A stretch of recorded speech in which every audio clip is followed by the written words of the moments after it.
Hello everybody, ఈరోజు మసాలాదార్ chicken pakoda. ఇది చాలా బాగుంటుంది. ఇప్పుడు మనకు బండి మీద చికెన్ పకోడా తీసుకుంటే పైకి వెళ్ళి కొంచెం మసాలా జల్లిస్తుంటారు చూడండి. ఆ మసాలాతోని చికెన్ పకోడా టేస్టీగా ఎలా చేయాలో చూద్దాం. ఇది ఒక 20 మెంబర్కి సరిపోయేంత చికెన్ పకోడా చేసి చూపిస్తున్నాను. ఒక 3 kgs చికెన్. ఇది పెరుగు ఒక పెద్ద కప్పు నిండా వేసుకోవాలి. ఆ తర్వాత 2 టేబుల్ స్పూన్ల అల్లం వెల్లుల్లి వేసుకోవాలి. కొంచెం పసుపు వేయాలి. ఆ తర్వాత కారపొడి ఇక మనం తినేంత మన అందాజాన్ని బట్టి వేసుకోవాలి. ఇలా కారం వేసిన తర్వాత కొంచెం సాల్ట్ వేయాలి. ఆ తర్వాత ధనియాల పొడి వేసుకోవాలి. ఆ తర్వాత జీలకర్ర పొడి 1 టీ స్పూన్ వేసుకోవాలి. ఆ తర్వాత గరం మసాలా 1 టీ స్పూన్ వేయాలి. ఇది ఒక 1 కప్పు శనగపిండి వేసుకోవాలి. ఆ తర్వాత 1/2 కప్పు బియ్యం పిండి వేసుకోవాలి.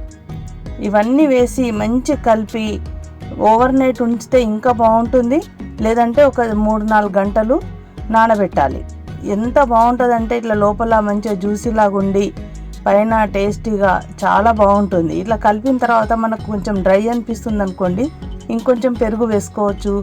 కారం కూడా కొంచెం తెల్లగా అనిపిస్తుంది అనుకుంటే ఇంకొంచెం కారపొడి ఎక్కువ వేసుకొని అంతా మంచి కలుపుకోవాలి.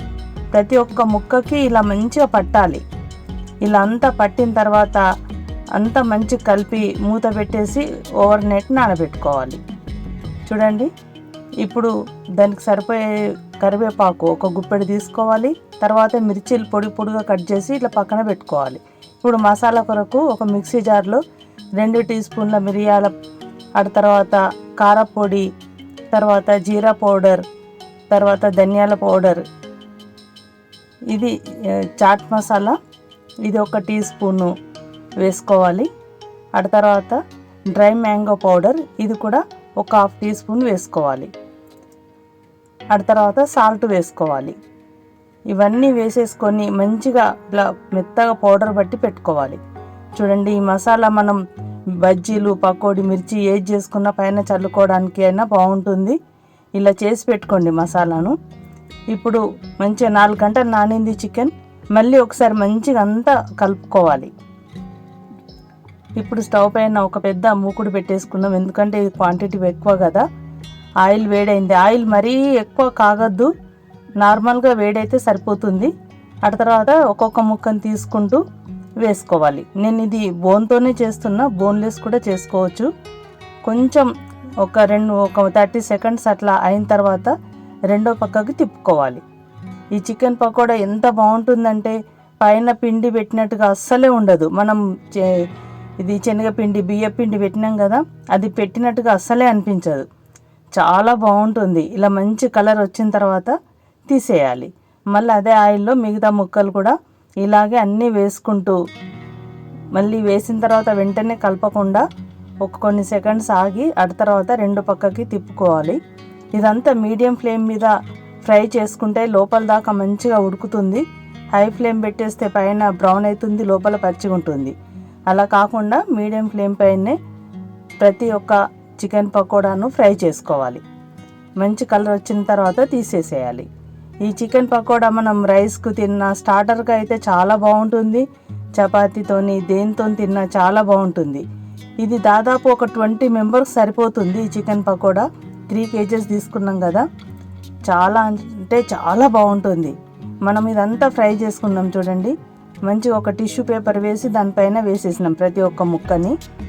ప్రతి ఒక్క చికెన్ పకోడా మంచిగా కలర్ వచ్చేసి చాలా బాగుంది. చూడండి, ఒకటి ఇలా కట్ చేసి చూపిస్తున్నాను. లోపల ఎంత సాఫ్ట్గా ఉందో, పైనుండి మంచిగా క్రంచీగా ఉంటుంది, లోపల చాలా సాఫ్ట్గా చాలా బాగుంటుంది. ఇప్పుడు అదే ఆయిల్లో మనం పొడుగా కట్ చేసుకున్నాం కదా మిర్చిని, అది వేసేసి మంచిగా ఫ్రై చేయాలి. మరీ ఎక్కువ ఫ్రై చేయాల్సిన అవసరం లేదు. ఇలా పైన కొంచెం వైట్గా అవుతుంది కదా, అట్లాంటప్పుడు తీసేయాలి. అదే ఆయిల్లో మిగతా కరివేపాకు కూడా వేసుకోవాలి. కొంచెం ఎక్కువ వేయాలి కరివేపాకు. ఇందులో కరివేపాకు, మిర్చి చాలా టేస్ట్గా ఉంటుంది. ఇలా మంచిగా గలగల అయిన తర్వాత తీసేయాలి. ఇప్పుడు మనం మిర్చీలు ఫ్రై చేసుకున్నాం కదా, దానిపైన మనం చేసి పెట్టుకున్న మసాలా వేయాలి. ఎంత బాగుంటుందంటే మిర్చీలన్నీ అందరు వెతుక్కొని మరీ తింటారు. ఇప్పుడు అదే మిర్చీల పైన కరివేపాకును కూడా వేసేయాలి. ఇవి ఆ కరివేపాకు పైన కూడా మసాలా చల్లాలి, చాలా బాగుంటుంది. ఇప్పుడు ఇదంతా మనం ఇంకొక బేషన్లోకి షిఫ్ట్ చేసుకుందాం. చూడండి టిష్యూకి ఎంత ఆయిల్ వచ్చేసిందో. ఇప్పుడు దీనికి అసలు ఆయిల్ లేదు, మంచిగా డ్రైగా చాలా బాగుంది. ఇప్పుడు మెయిన్గా ఈ మసాలా చల్లడం, ఇది కంపల్సరీ చేయాలి, చాలా బాగుంటుంది.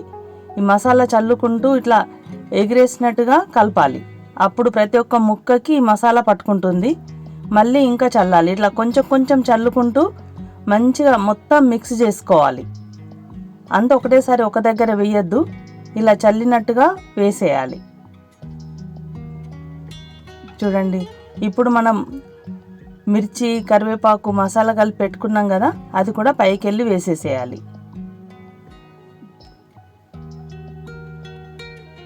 చూడండి ఎంత మంచిగా కలర్ఫుల్గా చాలా బాగా కనిపిస్తుంది. తింటైతే చాలా బాగుంది. పైనుండి కొత్తిమీర చల్లుకోవాలి. ఈ మిర్చీలనైతే మరీ చూసుకొని మరీ తింటారు, ఎంత టేస్టీగా ఉంటాయి. చూడండి చికెన్ పకోడా రెడీ అయిపోయింది, ఎంత బాగుందో. ప్రతి ఒక్క ముక్క చాలా టేస్టీగా జ్యూసీగా చాలా బాగుంటుంది. ఈ మిర్చి కూడా చాలా టేస్టీగా ఉంటుంది. చూడండి మీరు కూడా ఒకసారి తప్పకుండా చెయ్యండి, తినండి, ఎంజాయ్ చేయండి. ఈ వీడియో నచ్చితే లైక్ చేయండి, షేర్ చేయండి, సబ్స్క్రైబ్ చేయడం మాత్రం మర్చిపోకండి.